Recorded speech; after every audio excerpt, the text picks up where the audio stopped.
The overall goal of this work is to provide a reliable, accurate, inexpensive, and fast method for testing the efficacy of RNAi-mediated silencing of aflatoxin synthesis genes of Aspergillus in transgenic peanut using a minimum number of seeds. Usually, hundreds of grams of seeds are required to effectively quantify aflatoxins in samples. The main advantage of this technique is that it uses less than 5 seeds to test a particular treatment.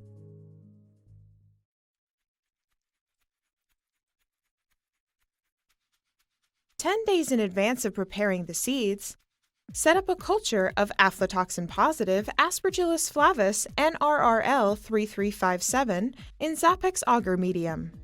Grow this culture at 25 degrees Celsius. It will be used for seed inoculation. After preparing the transgenic plants expressing the RNAi, which is detailed in the text protocol, proceed with harvesting their seeds. First, remove the pericarp using abrasion from a pressure washer set to low, or scrape the pericarp off by hand. Once the pericarp is removed, identify the color of the mesocarp by placing the pods on a maturity board into the proper groups.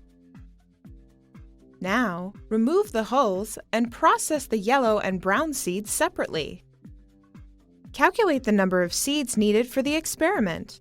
At least 3 seed pieces, meaning 3 cotyledon halves, are needed per peanut line being sampled.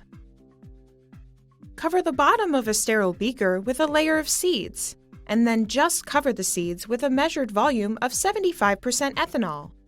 Then, double that volume.